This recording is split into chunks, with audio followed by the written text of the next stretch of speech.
Friends, welcome to the channel JV and CIB Made Simple.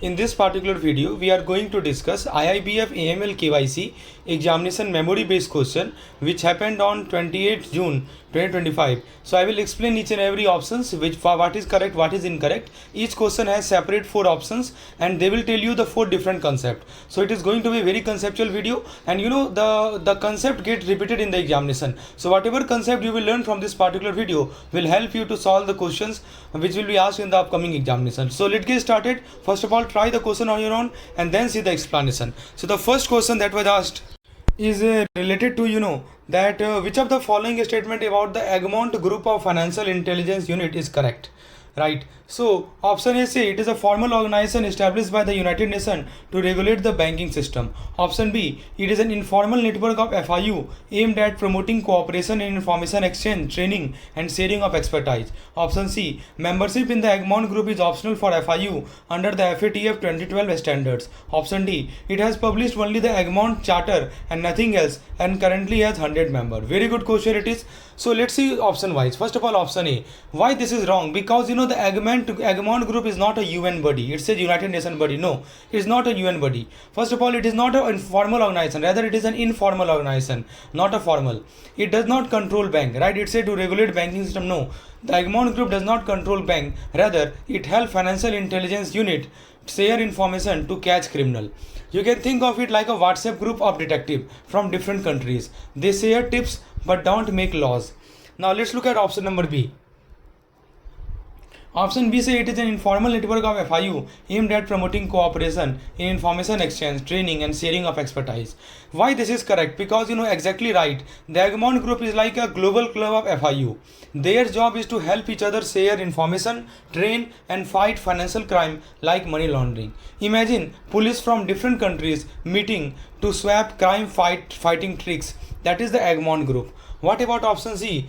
So option C is wrong. Why? Because FATF, that is called Financial Action Task Force, says FIU must join in the Egmont Group. It is not optional. It is a must do to fight money laundering properly. Like how a school requires student to attend class. Similarly, FIU must join Egmont to stay compliant. What about option D? So option D is also wrong because they have published more than just the charter. It says they have published only the Egmont Charter. No, they have published more than the Egmont Charter, like guidelines on the information sharing. They now have 151 member, not 100. That's why option number D is incorrect.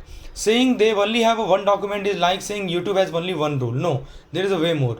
So what we learned from this question is that that this Egmont Group is an informal network, not a UN body or not a bank regulator. Their main job is to help financial intelligence units share information, train and fight the financial crime. And the third point I told you that their membership is mandatory as FATF says so. And they are more than just the charter. They have multiple documents and they have 151 members. So the correct answer is option B. If it helps, smash the like button, share with friend and drop a comment, right? Now friends, let's see the next question. Friends, if you are looking for a study material for AML KYC, then you can WhatsApp me on this particular number. So we have a study material in which we provide you PDF.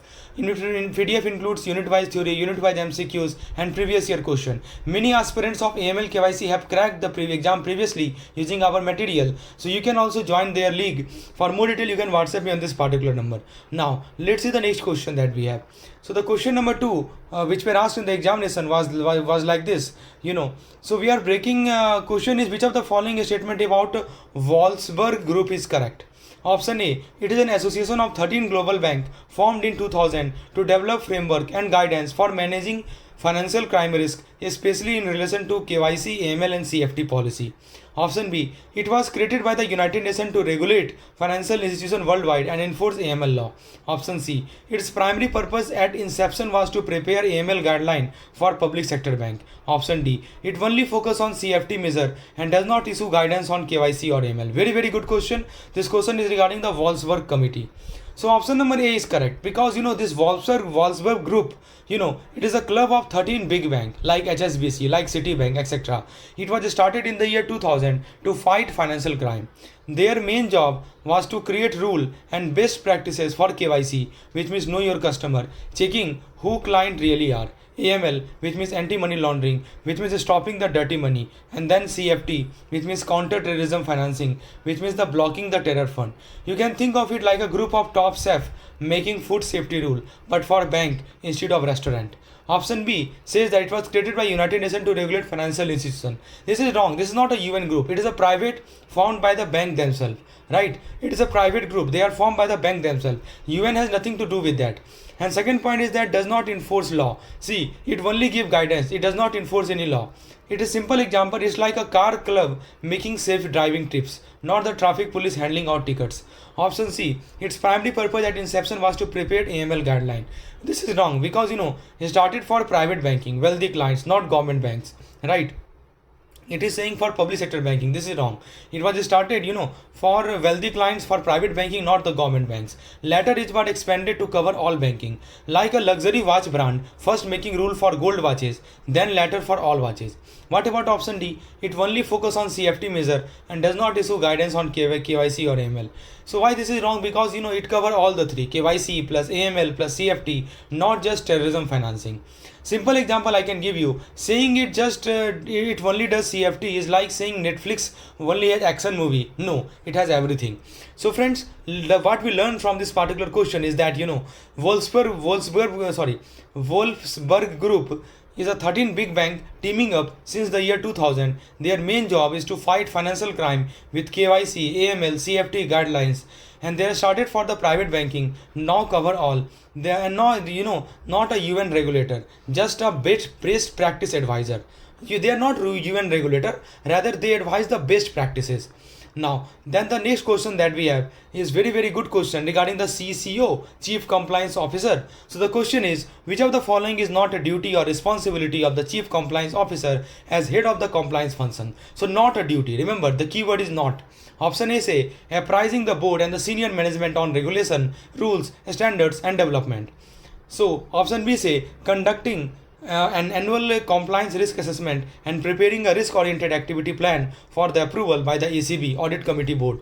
Option C, monitoring and periodically testing compliance and placing results before the board. Option D, approving and introducing new financial product without consulting other department. Option E, ensuring time-bound and sustainable compliance with RBI supervisory observation and other official direction. So let's see the option number A first. So is this a real duty? Yes. What does this mean? The CCO is like a news reporter for rules. They update the board, they update the CEO on the new laws and the risk. For example, if RBI changes a rule, the CCO must inform the top management. So you can think of them like, a weather forecaster, warning the company about regulatory storm ahead. What about option B? It says conducting annual compliance risk assessment and preparing a risk-oriented activity plan for approval by the ACB. Is this a real duty? Yes. It means that CCO does a yearly health check on compliance risk. They make a plan to fix gap and send it to audit committee. For example, like a car mechanic doing an annual inspection and suggesting the repair. What about option C? Monitoring and periodically testing compliance and placing result before the board, ACB, MD and CEO. Is this a real duty? Yes. The CCO check if the rules are being followed or not. They report finding to the big boss like board, like the CEO, like a school inspector checking if the teacher follow the curriculum or not. What about option D? Approving and introducing new financial product without consulting other department. So is this a real duty? No. Why this is wrong? Because the CCO does not launch product alone. That's the sales or risk team job. Their role is oversight, not business decision. You can imagine a referee in a football. Their job is to enforce the rule, not to score the goal. What about option E? Ensuring time-bound and sustainable compliance. Yes. Is this a real duty? Yes. What does this mean? Because if RBI say fix this, so the CCO makes sure that it gets done properly and on time. Like a project manager ensuring deadlines are met. So what we learned from this question is that CCO acts like a rule enforcer, not a product creator. Their main duties is to report new regulation, that is our option A. Is to yearly risk check, that is the option number B. Is to monitor compliance, that is the option number C. Is to ensure that RBI orders are followed, that is option number E. But what is not their job? Launching product alone, that is not their job. So the correct answer is D. The CCO does not approve products solo, rather they are the company's rule guardian, right? I hope this helped you understand the basic concept regarding the function of CCO? If it really does, please hit that like button and share with other aspirants who are preparing for the AML KYC examination. Friends, I have prepared one more set of questions. If you have not watched that video, please check out the description section of this video. I have provided the link of the same. And also we have a Telegram group in which we post quizzes, in which we post memory based questions, topics, and every information related to the examination. You can join that. It's completely free of cost. Now friends, let's talk about the next question. So the question is, which statement accurately represent the United Nations Vienna Convention against illicit traffic in narcotic drugs 1988? Very good question. Accurately represent. Which one is correct is being asked. Option A, it mandated the UN Office on Drugs and Crime to establish program for countries to prevent drug trafficking. Option B, it required law criminalizing the conversion or transfer of property derived from drug trafficking and related offense. Option C, it provide for mutual legal assistance, transfer of proceeding, international cooperation among nations. Option D, it was the first step to establish a legal regime for the prevention of money laundering. So let's see the option.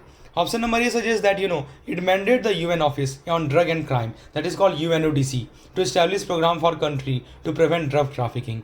Is it true? Yes. What does this mean? That UNODC was tasked to create anti-drug program for the nation. For example, training police to track drug cartels. Like a global coach helping country fight drug crime. Similarly, this also. What about option B? Option B says it requires law criminalizing the conversion or transfer of property derived from drug trafficking. Is this true? Yes, it is true. What does this mean? That means country must ban laundering drug money. That is turning cash into fake business. For example, a law making it illegal to hide drug profit in the real estate. Simple analogy, like making it illegal to wash dirty cloth, but for money. What about option C? It provides for mutual legal assistance, transfer of proceeding, international cooperation. Is it true? So what we are discussing on, we are talking about the UN Vienna Convention against illicit traffic in narcotic drugs. Is it true? What about option C? Yes, it is true. It means that country must help each other catch drug lords, like extradition, sharing evidence. For example, the US and Mexico collaborating to arrest a cartel leader. Then we have option number D. It was the first step to establish a legal regime for preventing money laundering. So we are talking in the context of UN Vienna Convention. Yes, it is true. This was the first global treaty targeting drug-linked money laundering. Later, FATF expanded this rule to all the crimes. Right. So all of them are correct. So option number E is the correct one. So what we'll come to know that the first option. What is the key takeaway? UNODC. Remember the full form. United Nations Office on Drug and Crime. So this program help country fight drug trafficking. Option A. Option B, criminalizing dirty money. So ban hiding drug profit. Option C, global teamwork. It forces cross-border cooperation. Pioneering the anti-laundering, which means first treaty that targeted the drug money. And all are correct. So these are all the points related to the UN Vienna Conventions. I hope it makes sense to you. Now friends, have a look at the next one. Very good question it is, and this question is most frequently asked. So question is, which of the following statement? So the question is, which of the following statement about the Unlawful Activities Prevention Act 1967, in short we call it UAPA, is correct, right? Option A, that UAPA was amended in the year 2008 to include legislative measure for combating financing of terrorism consistent with the UN Security Council resolution, right? Then the act criminalized terrorist act and raising of fund for terrorist act. Option C, it provides for attachment and seizure of property connected with the terrorist activity or organization. Option D, the 2013 amendment enhanced the act to strengthen prevention of unlawful activities and to meet the FATF standard. Option E, all of the above. So have a look at this particular question. So let's see the option number A. The UAPA was amended in 2008 to include legislative measure for combating financing of terrorism. What does this mean? It says that in 2008, India updated the UAPA to stop terror funding as per the UN rule. What is UAPA? Unlawful Activities Prevention Act. Yes, India amended it, right? For example, if a group fund terror activity, the law cannot punish them, like updating your phone antivirus to block the new threat. So what about option number B? Option number B says, that the act criminalizes terrorist act and raising of fund for terrorist war. Yes, this is correct. It means UAPA bans terrorism and collecting money for terror. For example, if someone fund a bomb attack, they can be jailed under UAPA. Like making both robbery and hiring robber illegal.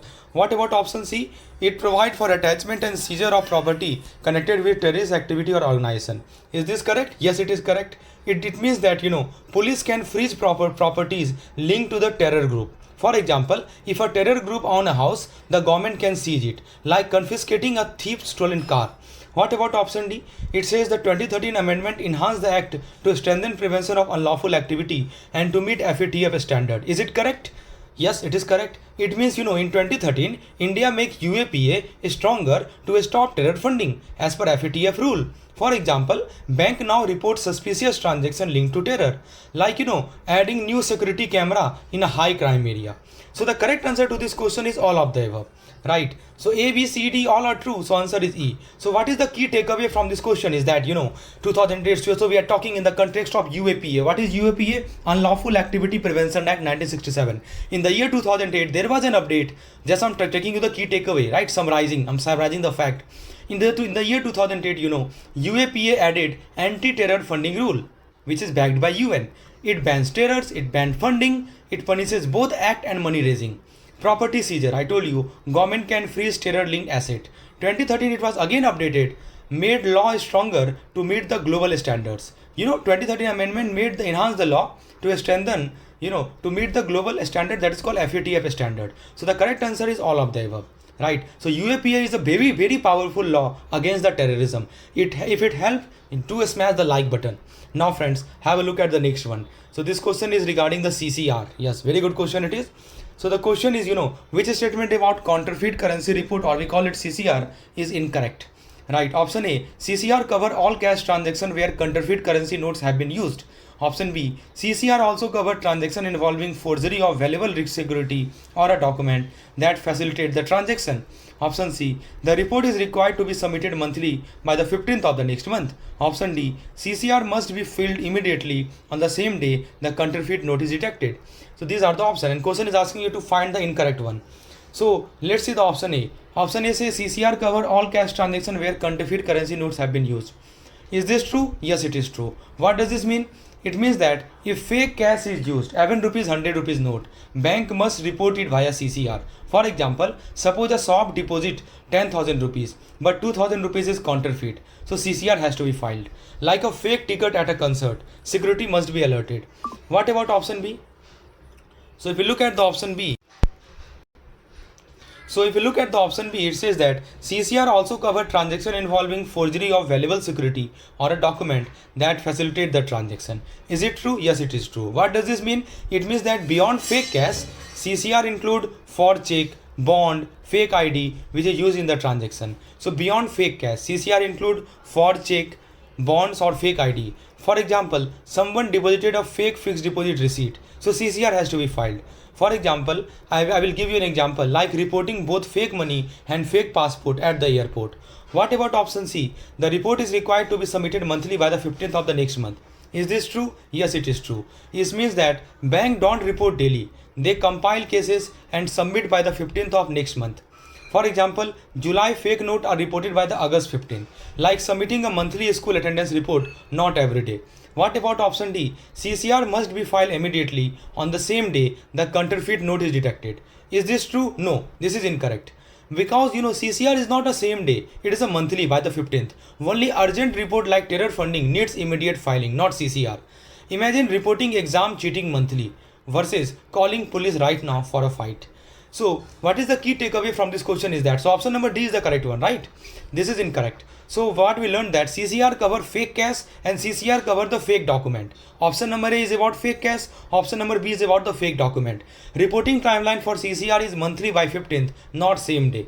So option number C is regarding monthly by 15th and same day, that is option number D is incorrect, right?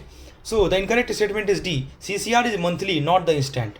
Remember the full form, counterfeit currency report, right? Now, have a look at the next question. This question is regarding which of the following statement about the USA Patriot Act. You know, in your book there are some act which has been given, and they are the super important.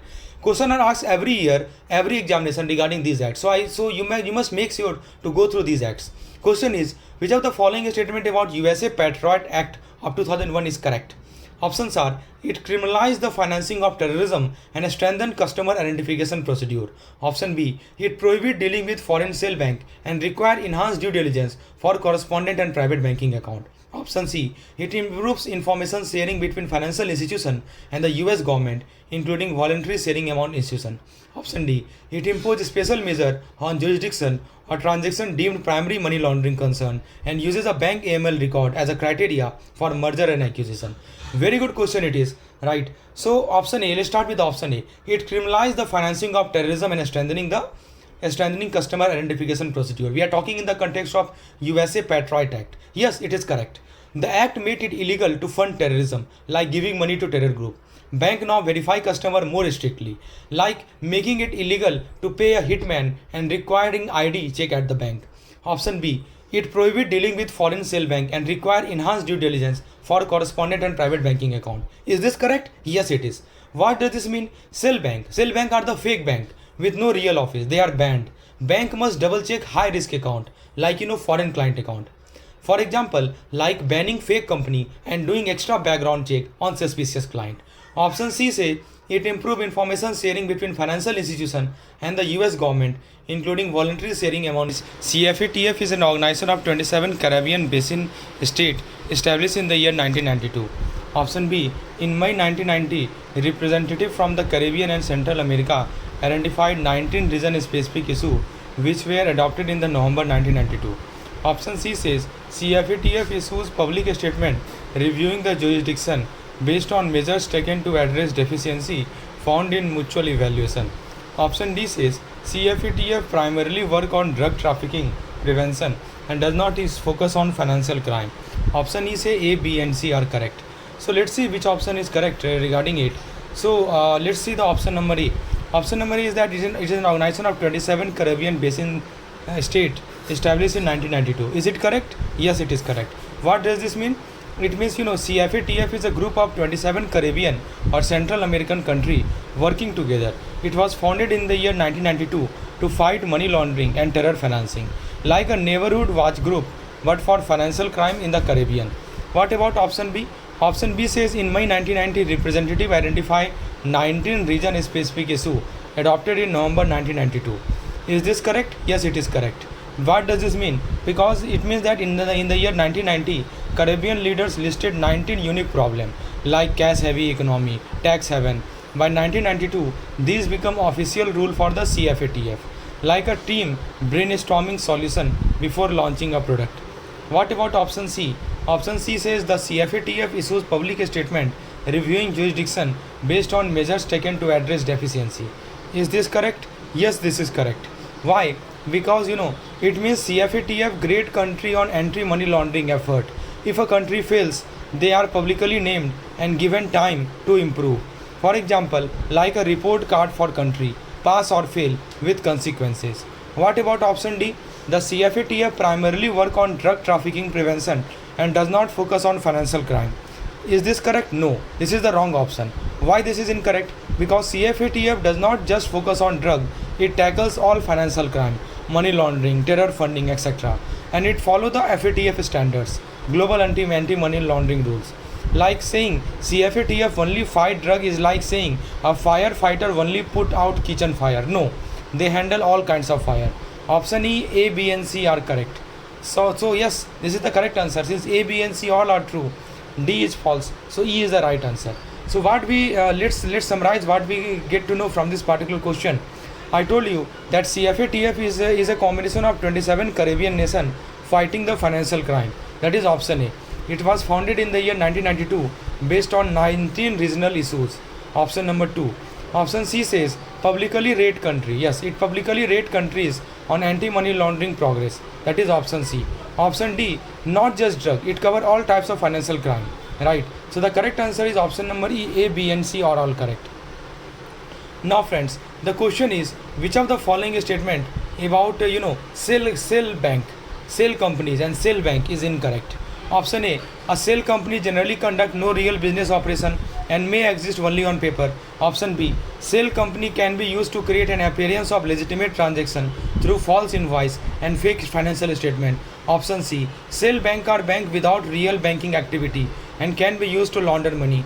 Option D, sale company can only be used during the layering stage of the money laundering and have no role in the placement or integration stage. So which one is incorrect is being asked. So let's go through each and every option. So what about option A? A sale company generally conduct no real business operation and may exist only on paper. Is this correct? Yes, it is correct. What does this mean? So sale company are fake businesses, no office, no product, just paperwork. For example, a company with a fancy name but zero employee or zero sales, like a movie set. It look real but it just facade. Then option B, sale companies can be used to create an appearance of legitimate transaction through false invoice and fake financial statement. Is this correct? Yes, it is correct. What does this mean? It means company use them to fake transaction. For example, a drug cartel sell imaginary goods to justify dirty money, like a fake receipt to claim you bought a laptop you never owned. What about option C? Sale bank are bank without real banking activity and can be used to launder money. Is this correct? Yes, it is correct. What does this mean? It means that sale bank don't take deposit, don't give loan, they just move dirty money. For example, a bank in a tax haven with no customer, no ATM, like a fake delivery service that does not deliver anything, just hide the package. So what about option D? Sale company can only be used during the layering stage of the money laundering and have no role in the placement or integration stage. Is it correct? No, this is the incorrect option. Why this is wrong? Because sale company work in all the three stages of money laundering. The first stage is called placement, where they deposit dirty cash into the fake business account. Second stage is the layering, where they move money through fake transaction. Third step is the integration, where they invest clean money in the real estate or stock.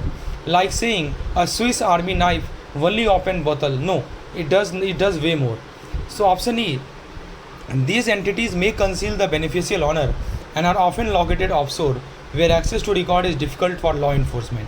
Is this correct? Yes, it is correct. What does this mean? It means sale company or bank hide the real owner. For example, a criminal owned a Panama sale company but no one can prove it. Like a masked robber, you see the crime but not who did it. So what we learned from this discussion is that sale company, they are the fake business, not real operation. First point, that is option A. It is used for fake transaction, that is called false invoice. Option number B, sale company means fake bank, no real banking, that is option number C. They work in all money laundering stage, not just layering, that is option number D. And they hide honor and plus offshore secrecy. So final answer is option D is incorrect, because incorrect is being asked. Now friends, let's see the last question of today's session. The last question is, which of the following, I think this we have discussed. Yes, let's see the next one. Yes, which of the following statement about the responsibilities of the principal office under the rule 7.2 of the PML rule is incorrect? Option A, the principal officer is responsible for submitting prescribed report to FIU-IND within the specified timeline. Option B, RBI expects the principal officer to be the nodal point in the bank for ensuring regulatory guidelines are operationalized. Option C, the principal officer must formulate and update the bank KYC policy and coordinate with the business unit to ensure KYC AML process are documented in manual, product risk assessment and SOP. Option D, the principal officer has no role in customer risk categorization or adopting due diligence measure in the bank business line. So tell me, which one is correct? First of all, let's see option number A. So option number A says principal officer is responsible for submitting prescribed report to FIU-IND. Yes, it is correct. The principal officer must file report like STR, CTR on time to FIU-IND. So you must remember the timeline. Question is asked on the timeline. Like what is the timeline for reporting FI, CTR, STR, etc. So for example, if a suspicious transaction happen, it must report within the 7 days. What about option B? RBI expects the principal officer to be the nodal point in the bank for ensuring regulatory guidelines are operationalized. Is it correct? Yes. What does this mean? So they are the go-to person for RBI KYC AML rule. They must ensure every deployment follow the rules, like a team captain making sure everyone play by the rule. What about option C? The principal officer must formulate and update the bank KYC policy and coordinate with the business unit to ensure KYC AML process are documented. Is this correct? Yes. It means they create, they update KYC policy. They ensure that manual, risk assessment, SOP are in place, like a chef writing recipe so that all cooks follow the same steps. What about option D? The principal officer has no role in customer risk categorization or adopting the due diligence measure in the bank business line. Is this correct? No. This is the wrong answer. Why it is wrong? Because principal officer must oversee the customer risk rating, low, medium, high risk, due diligence, which means extra check for high risk customer. Ignoring this would violate the RBI rule. Like saying a security guard does not check ID. No, that is their main job, right? So what about option E? Responsibilities including ensuring proper arrangement. Yes, this is the correct, right? So what we learned from this question is that, basically we are talking about the role of the principal officer. He report to FIU IND on time. That is option A. He is act like a nodal officer for RBI rule. That is option B. He create KYC policy and doc. That is option C. He must handle customer risk due diligence. That is option D. And he set the compliance system. That is option E. Friends, if you want me to bring the part 2 lecture, because we have some more question available, please write yes in the comment section. I will bring the part 2 lecture also. And if you want any kinds of content, study material for AML KYC, please WhatsApp me on this number. If you really think that this video was conceptually useful for you, please hit that like button. Thank you.